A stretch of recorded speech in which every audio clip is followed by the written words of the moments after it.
বাংলা সাহিত্য চর্চা কেন্দ্রের পক্ষ থেকে বাংলা সাহিত্যের সকল ছাত্রছাত্রীকে জানাই আন্তরিক অভিনন্দন।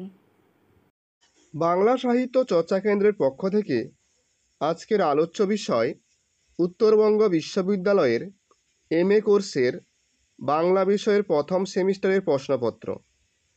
এই পরীক্ষাটি অনুষ্ঠিত হয়েছিল 2025-এর 20 জানুয়ারি থেকে 4 ফেব্রুয়ারি পর্যন্ত। যে পরীক্ষাটি হয়েছে সেই পরীক্ষার প্রশ্নপত্রগুলি আমরা তুলে ধরছি, যাতে পরবর্তীকালে যে সমস্ত শিক্ষার্থীরা পরীক্ষা দেবে তারা যাতে উপলব্ধি করতে পারে কোন ধরনের প্রশ্নপত্র এসেছে বা কোন ধরনের প্রশ্নপত্র আসতে পারে। সেই কারণে আমরা বিভিন্ন বিশ্ববিদ্যালয়ের পাশাপাশি আজকে আমরা উত্তরবঙ্গ বিশ্ববিদ্যালয়ের বাংলা এমএ কোর্সের প্রথম সেমিস্টারের প্রশ্নগুলো তুলে ধরছি। আমরা দেখব এখানে প্রথমে রয়েছে বাংলা সাহিত্যের ইতিহাস প্রথম পর্যায় কোর 101। এখানে আমরা দেখব 1 নম্বর দাগে যে প্রশ্নটি ছিল, বাংলা সাহিত্যের ইতিহাসে চর্যাপদ এবং শ্রীকৃষ্ণ কীর্তন গ্রন্থ দুটি বাঙালির সাহিত্য সংস্কৃতির যে পরিচয় বহন করছে তার সংক্ষিপ্ত পরিচয় দাও, অথবা মধ্যযুগের মঙ্গলকাব্য উদ্ভবের পটভূমি আলোচনা করে প্রাক চৈতন্য যুগের মঙ্গলকাব্যের কাব্য বৈশিষ্ট্য নিরূপণ করো। 2 নম্বর দাগে যে প্রশ্নটি ছিল, চৈতন্য জীবনীকারগণ তাদের কাব্যগুলিতে চৈতন্যদেবের জীবন যেভাবে প্রকাশ করেছেন তার পরিচয় সংক্ষেপে বিবৃত করো, অথবা বিদ্যাপতি ও চণ্ডীদাসের বৈষ্ণব পদাবলীর বৈশিষ্ট্যগুলি আলোচনা করো। 3 নম্বর দাগে যে প্রশ্নটি ছিল, মহাভারতের শ্রেষ্ঠ অনুবাদকের পরিচয় দাও। অনুবাদ কর্মে সেই কবির মৌলিকতার বৈশিষ্ট্যগুলি লেখো, অথবা অষ্টাদশ শতাব্দীর বিশিষ্ট সাহিত্যিকদের সাহিত্য নিদর্শনের মধ্য দিয়ে সমকালীন সমাজ ও সংস্কৃতির সংক্ষিপ্ত পরিচয় দাও। 4 নম্বর দাগে আমরা দেখব, সেখানে 3টি প্রশ্নের উত্তর দিতে হবে, প্রতিটি প্রশ্নের মান 4। কতে ছিল, বাংলা সাহিত্যে সদুক্তিকরণামিত গ্রন্থের গুরুত্ব কী? খ, কবীন্দ্র পরমেশ্বর সম্পর্কে সংক্ষিপ্ত পরিচয় দাও। গ, খেতুরি মহোৎসবের বৈশিষ্ট্য উল্লেখ করো। ঘ, মুকুন্দ চক্রবর্তীর চণ্ডীমঙ্গল গ্রন্থের গ্রন্থ উৎপত্তির কারণ অংশের সংক্ষিপ্ত পরিচয় দাও। ও, রোমান্টিক প্রণয় উপাখ্যান বলতে কী বোঝো? এই শাখার একটি সাহিত্য নিদর্শনের সংক্ষিপ্ত পরিচয় দাও। চ, পূর্ববঙ্গ গীতিকা সম্পর্কে সংক্ষেপে লেখো। এরপরে চলে যাব বাংলা সাহিত্যের ইতিহাস দ্বিতীয় পর্যায় 102 কোর। এখানে 1 নম্বর দাগে যে প্রশ্নটি ছিল, 19 শতকে আধুনিকতার সূত্রপাত থেকে 2000 সাল পর্যন্ত সময়ে বাংলা সাহিত্যের গতি প্রকৃতি কোথায় কোথায় কীভাবে বাঁকবদল করেছে বুঝিয়ে দাও, অথবা 19 শতকের প্রথমার্ধে বাঙালি মানসিকতায় প্রগতি ও প্রতিক্রিয়ার দ্বন্দ্ব বাংলা গদ্যের বিকাশে কীভাবে গুরুত্বপূর্ণ হয়ে উঠেছে আলোচনা করো। 2 নম্বর দাগের প্রশ্ন ছিল, গণনাট্য আন্দোলনের মাধ্যমে কিভাবে বাংলা নাটকে নতুন ধারার সূচনা হলো বুঝিয়ে দাও, অথবা বাংলা কাব্যধারায় রবীন্দ্রনাথকে অতিক্রমের প্রয়াস এবং শেষ পর্যন্ত 30-এর কবিদের আত্মপ্রকাশ এই পর্বটির ধারাবাহিক আলোচনা করো। 3 নম্বর দাগের প্রশ্ন ছিল, বাংলা উপন্যাসের ধারায় রবীন্দ্রনাথের অবস্থান কোথায় বুঝিয়ে দাও, অথবা 40-এর বাংলা ছোট গল্প বিষয় বৈচিত্র্যে কিভাবে এবং কেন সমৃদ্ধ হয়ে উঠেছে তা ব্যাখ্যা করো। 4 নম্বর দাগে আমরা দেখব যে কোনো 3টি প্রশ্নের উত্তর দিতে হবে। কতে ছিল, জীবনানন্দ দাশের কবিতার 4টি বৈশিষ্ট্য লেখো। খতে ছিল, বাংলা থিয়েটারের ইতিহাসে লেবেদেবের গুরুত্ব সংক্ষেপে উল্লেখ করো। গতে ছিল, ঈশ্বরচন্দ্র গুপ্তকে যুগসন্ধির কবি বলা হয় কেন। ঘতে ছিল, আধুনিক সাহিত্যের ইতিহাসে সবুজপত্র পত্রিকার গুরুত্ব কী। ওতে ছিল, 19 শতকের একজন মহিলা কথাকারের পরিচয় দাও। চতে ছিল, বাংলা নাটকের ধারায় 6-এর দশকের যে কোনো একজন নাট্যকারের নাট্য বৈশিষ্ট্যের অভিনবত্বের পরিচয় দাও। এরপরে চলে যাব বাংলা প্রাচীন ও মধ্যযুগের সাহিত্য কোর 103। এখানে 1 নম্বর প্রশ্নটি ছিল, চর্যাপদের মধ্যে তরুবর, মোহতরু, পাটি, নই, সাংকম, টাঙ্গি, হরিণী, হরিণী, হরিণা, বন, নাবি, খুন্টি, কাচ্ছি, কেড়ুয়াল, শোনে, রূপা ইত্যাদি লৌকিক জীবনের উপাদানগুলিকে সুন্দরভাবে তত্ত্বময় আধ্যাত্মিক দর্শনের ব্যাখ্যায় কাজে লাগানো হয়েছে। আলোচ্য মন্তব্যের নিরিখে চর্যাপদের পাঠ্যপদগুলি বিশ্লেষণ করো। অথবা সরোবর ভাঞ্জিয় ডম্বি খাও মোলান, মারবি ডম্বি লেমি পরাণ। উদ্ধৃতিটি চর্যাপদের কত নম্বর পদের অংশ? ডম্বিকে কেন হত্যা করা হবে?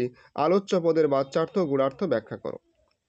2 নম্বর দাগের প্রশ্নটি ছিল, শ্রীকৃষ্ণ কীর্তন নাট্যধর্ম ঘনীভূত হয়েছে বংশীখণ্ডে এবং গীতধর্ম প্রাধান্য পেয়েছে রাধাবিরহ খণ্ড দুটির সাহায্যে বক্তব্যটির যথার্থতা দেখাও। অথবা এ রূপ যৌবন লয়া কথা মো যাও, মেদিনী বিদার দেউ পশিয়া লুকাও। উদ্ধৃতিটি কোন পদের অংশ? মেদিনী বিদার দেউ ইত্যাদি বাক্যাংশে কবি কোন প্রাচীন প্রসঙ্গ স্মরণ করেছেন? উদ্ধৃত ছত্র দুটি অবলম্বনে কবির মনোভাব যুক্তিসহ লেখ। 3 নম্বর দাগে আমরা দেখব, 3 সুখ আস্বাদিতে হব অবতীর্ণ। এখানে 3 সুখ কী কী? কৃষ্ণদাস কবিরাজের চৈতন্য চরিতামৃত গন্ধের আদিলীলা 4th পরিচ্ছেদ অবলম্বনে চৈতন্য অবতার তত্ত্ব আলোচনা করো। অথবা চৈতন্য মহাপ্রভু ও রায় রামানন্দের মধ্যে যে সাধ্য সাধন তত্ত্ব আলোচনা হয়েছিল তার ইহবাহ্যের স্তর থেকে সর্বোত্তম স্তরে পৌঁছানোর পর্বটি দৃষ্টান্ত সহযোগে আলোচনা করো। এরপরে আমরা চলে যাব, এখানে 4 নম্বর যে 3টে প্রশ্ন ছিল সেটা আমরা দেখব। কতে ছিল, বাম দাহিন চাপি মিলিমিলি মাগা, বাটত মিলিল মহাসুখ সংজ্ঞা। কত নম্বর পদের অংশ? উদ্ধৃতিটি তাৎপর্য ব্যাখ্যা করো। খতে ছিল, তিনন ছুপই হরিণ পিবৈন পানি, হরিণা এরূপ হওয়ার কারণ কি? গতে ছিল, ভাঙ্গিল সোনার ঘর জুড়িবাক পারি, উত্তম জনের নেহা তেহেন মুরারি। নেহা শব্দের মানে কি? উদ্ধৃতিটি তাৎপর্য লেখ। ঘতে ছিল, লাগ পাইলে তাকে বলিহ কাকু করি, গোয়ালি বৈকলি হইল বনে একসরি। এ কথা কে কার উদ্দেশ্যে কেন বলেছেন বুঝিয়ে দাও। এরপরে আমরা দেখব উঁতে, আত্রেন্দ্রীয় প্রীতি ইচ্ছা তারে বলে কাম, কৃষ্ণেন্দ্রীয় প্রীতি ইচ্ছা ধরে প্রেম নাম। পংক্তি দুটির মূল ভাব বিবৃত করো। চতে ছিল, পহিলে যে দেখি তোমার সন্ন্যাসী স্বরূপে, এবি যে দেখি তোমার শ্যামগোপ রূপ। রায় রামানন্দের এরূপ উক্তি করার কারণ কি? নিরূপণ করো। এরপরে চলে যাব মধ্যযুগের সাহিত্য কোর 104। এখানে 1 নম্বর দাগে যে প্রশ্নটি ছিল, মালাধর বসুর শ্রীকৃষ্ণ বিজয় কাব্যটিতে মালাধর বসুর মৌলিকতা কিভাবে প্রকাশিত হয়েছে আলোচনা করো। অথবা কোন আর্থসামাজিক রাজনৈতিক প্রেক্ষাপটে শ্রীকৃষ্ণ বিজয় কাব্য রচিত হয়েছে, এই কাব্যে দেশকাল সমাজের প্রতিফলন কিভাবে ঘটেছে বুঝিয়ে দাও।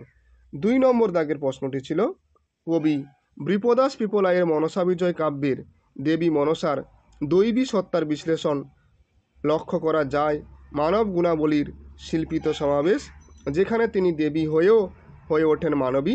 পাঠ্য কাব্য অবলম্বনে আলোচনা করো। অথবা কবি বৃপদাস পিপলাই রচিত মনসা বিজয় কাব্যে কাহিনীর বিভিন্ন অংশে মধ্যযুগের বাঙালি সমাজে নানা দিক বর্ণিত হয়েছে। উল্লেখিত কাব্যে বর্ণিত সমকালের সমাজ সম্পর্কে সবিস্তারে বুঝিয়ে দাও। 3 নম্বর দাগে যে প্রশ্নটি ছিল, কবি দৌলত কাজীর সতী ময়না ও লোরচন্দ্রাণী কাব্যে সতী ময়না ও চন্দ্রাণীর চারিত্রিক বৈশিষ্ট্যে যে বৈপরীত্য লক্ষিত হয় তা নিরূপণ করো। অথবা সতী ময়না ও লোরচন্দ্রাণী কাব্যের কাহিনী গ্রন্থনের অভিনবত্বের পরিচয় দাও। 4 নম্বর দাগে যে প্রশ্নটি ছিল, যেখানে 3টে প্রশ্নের উত্তর দিতে হবে। কতে ছিল, শ্রীকৃষ্ণ বিজয় কাব্যের নামকরণ যথাযথ হয়েছে কিনা আলোচনা করো। খতে ছিল, শ্রীকৃষ্ণ বিজয় কাব্যে উদ্ভবের বিশ্বরূপ দর্শন প্রসঙ্গটি প্রাসঙ্গিকতা বিচার করো। গতে ছিল, পূজে সব দেবতায় তোমার নিন্দা করে রায়, হরগৌরী দম্ভের কারণ। বক্তা কে, কাকে কথা বলেছেন, কাহিনীর পরিপ্রেক্ষিতে মন্তব্যটি তাৎপর্য লেখ। ঘতে ছিল, মনসা বিজয় কাব্যের রচনাকাল ও কবি পরিচিত উল্লেখ করে এ সম্পর্কে সংক্ষেপে লেখ। উঁতে ছিল, সতী ময়না ও লোরচন্দ্রাণী কাব্যে রাজ প্রশস্তির বৈশিষ্ট্যগুলি আলোচনা করো। চতে ছিল, সতী ময়না ও লোরচন্দ্রাণী কাব্যের যোগী চরিত্রের তাৎপর্য নির্ণয় করো। তারপরে আমরা চলে যাব ভাষাতত্ত্ব কোর 105। এখানে 1 নম্বর দাগে যে প্রশ্নটি ছিল, ভাষা বিজ্ঞানে তুলনামূলক পদ্ধতি বলতে কি বোঝায়? এর সূচনা কবে হয়েছিল? গ্রিমের সূত্রগুলি উল্লেখ করো। অথবা তুলনামূলক পদ্ধতির অগ্রগতিতে ভাষাবিজ্ঞানী রাস গ্রেসম্যান ভেনারের অবদান আলোচনা করো। 2 নম্বর দাগে প্রশ্ন ছিল, মধ্য ভারতীয় আর্য ভাষার কালগত বিভাগ উল্লেখ করে সাহিত্যিক প্রাকৃত ভাষার নিদর্শনগুলির উল্লেখ করো। অথবা ইন্দো ইউরোপীয় ভাষাবংশ থেকে কয়টি ভাষা পরিবারের জন্ম দেয়? ইন্দো ইরানীয় ভাষা পরিবার থেকে কোন কোন ভাষার জন্ম হয় তাদের পরিচয় দাও। 3 নম্বর দাগে প্রশ্নটি ছিল, বাংলা ভাষার স্তর বিভাজন করে ধ্বনিতাত্ত্বিক বিবর্তনের ধারাটি বিশ্লেষণ করো। অথবা নেপালি ভাষার উৎপত্তি কিভাবে হলো বুঝিয়ে দাও। বাংলা ভাষা চর্চার ক্ষেত্রে নেপালি ভাষা আলোচনার প্রাসঙ্গিকতার যুক্তি আছে কি? এরপরে চলে যাব 4 নম্বর দাগে, যে কোনো 3টি প্রশ্নের উত্তর দিতে হবে। কতে ছিল, ঐতিহাসিক ভাষাবিজ্ঞান বলতে কি বোঝায়? দৃষ্টান্ত দাও। খতে প্রাচীন বাংলা ও মধ্য বাংলার ধ্বনি ও রূপতাত্ত্বিক ঐতিহাসিক বিবর্তনের ধারাটি দৃষ্টান্ত সহ উল্লেখ করো। গতে সংস্কৃত বৈদিক ভাষার তুলনামূলক আলোচনা করো। ঘতে টিকা লিখো দরদীয় ভাষা। ওতে ছিল খস প্রাকৃত কি, এবং চতে ছিল নেপালি ভাষা আন্দোলন সম্পর্কে সংক্ষেপে আলোচনা করো। এরপরে চলে যাব ভাষাবিজ্ঞান কোর 106। এখানে 1 নম্বর দাগের প্রশ্ন ছিল, ধ্বনিমূল, ফনিম ও পূরক ধ্বনির মধ্যে পার্থক্য কি? প্রতিনিধি স্থানীয় ধ্বনি কাকে বলে? প্রকারভেদ সহ বাংলা ব্যঞ্জন ধ্বনির ধ্বনিগোষ্ঠীর পরিচয় দাও। অথবা স্বর ও অর্ধস্বরের মধ্যে পার্থক্য কি? দ্বিস্বর গঠনে অর্ধস্বরের গুরুত্ব কোথায়? বাংলা দ্বিস্বরের বিভিন্ন প্রকারভেদের পরিচয় দাও। 2 নম্বর দাগে প্রশ্ন ছিল, শব্দ, পদ, রূপমূলের তুলনামূলক আলোচনা করো। বাংলা ভাষার পূরক রূপের পরিচয় দাও।